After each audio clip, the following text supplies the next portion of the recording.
Well, I hope today I can explain another aspect of this water concept that I use to help me keep what I call sane, but as my other video explains, I am totally insane. So, this is almost a tool to help you keep insane because those that are sane right now, I don't want to be them. The politicians, these big CEOs, governments, all of these big, huge experts in Japan running this nuclear energy and seeing how destructive it is. They are very sane people.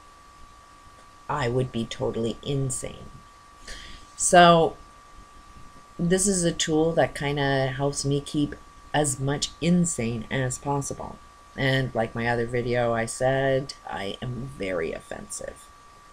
And I don't mean to be at all. The first person I needed to offend was myself. I see a genetic pattern of abuse in my family tree. All members are either victims of abuse or they are the perpetrators of abuse. And it's like all of my grandfathers are identical, the same to my father, to my husband, and all of the females are, the victims of, married it. My husband was abusive, his father was abusive, their parents before them were abusive. All of the females seem to be victims of it. So there's a very, very long pattern of it. And since I had 4 kids, and I could see that I was perpetuating that same experience, even though, I'm going to do it differently. I'm going to be smart and break that cycle. Listen to all of the advice that's out there. Only after, 52 now, figured out all of that advice just was a teaching on how to perpetuate abuse. It doesn't prevent it, it actually perpetuates it. So I had to do much more research and found a tool that explains everything that I'm seeing. I've tried to explain holodynamics a lot, which claims to be a tool that solves every problem known to the human experience. The only problem with it is it can identify the unknown problem. What good is a tool if you can't recognize that you have a problem? So, the first person that I had to offend was myself. Um, and what I seen is that I was attracting the abuse. I was the epicenter of my abuse. The only person that could stop the abuse was me.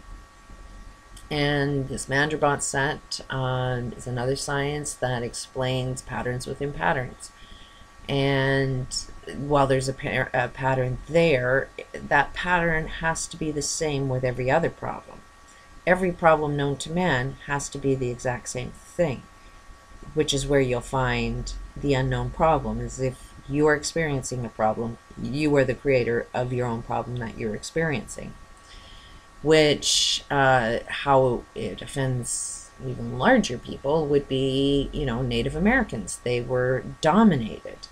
And yet we want to go back to native ways, and it's like, are you sure you want to go there? Because they got dominated, which means they asked for it. I know that's offensive, but you got to take self-responsibility to put yourself in a superposition of power where you can actually change your life experience. Japan right now, everything that's going on there, they are asking for it. Hard pill to swallow, probably extremely offensive right now as it's going on, but they can put themselves in a power position if they know what kind of karma they're putting out that is creating it. Because once they do, they're in a power position and they can unfold the solution to their problem. There's so many larger examples of how you are attracting every problem that you experience globally.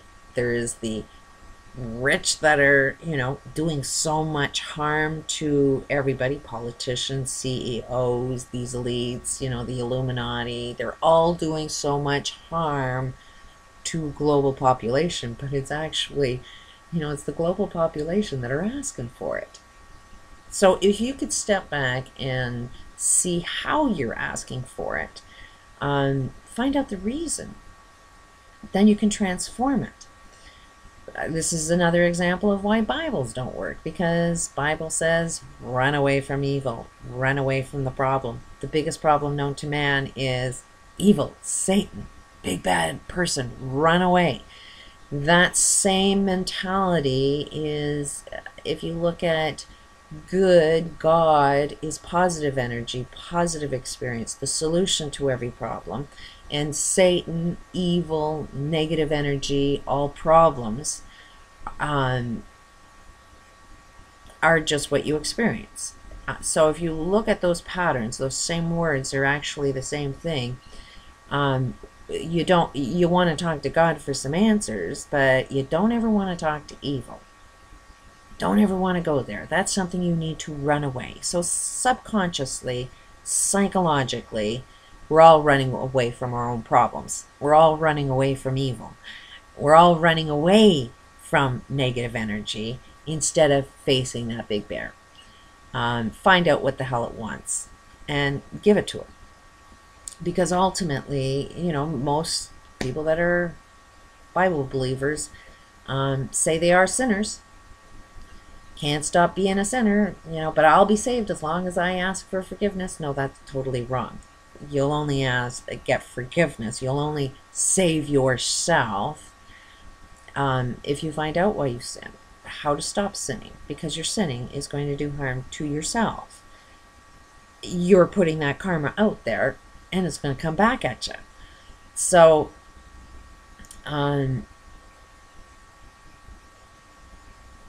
the best way to describe it is that sinning, that negative energy, that karma is like a problem that's inside you, like a ball of string. It's so entwined inside you, you can't see it.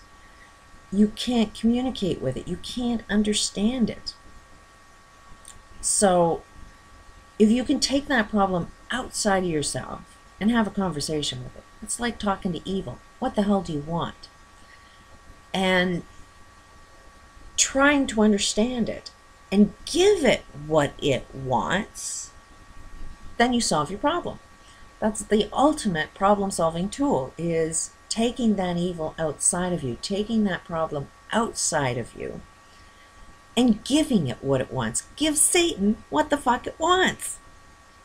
Who the hell would think that, if you gave Satan what it wants would be actually the solution that God wants? We are really misinterpreting everything. Because if you are experiencing a problem in self, don't you want something? Don't you want that problem to go away? Don't you want that solution? Don't you want to give yourself something that you are lacking? That's ultimately what a problem is. That's ultimately what Satan wants. The Satan concept is you're going to constantly experience the negative. You'll constantly be tempted down the wrong direction until you actually give it what it wants, the solution. So the best way of taking that thing out of yourself is by giving it a shape and a size. If you're dealing with a problem, how big is your problem? It's as big as a house, big as the universe. Come up with your own. Listen to your own intuition, because it's all inside you. And just ask those questions. How big is it? And give it a size. Then you want to give it a shape. Is it the shape of a house? Is it a shape, round, square? Listen to your intuition, not mine. You have that problem. That problem needs to be outside of you in your way, not mine. So you give it a shape, you give it a size, and you give it a color. Then visually, you have now, using your right brain imagination, been able to take that problem outside of yourself. And then start asking it questions. What do you want?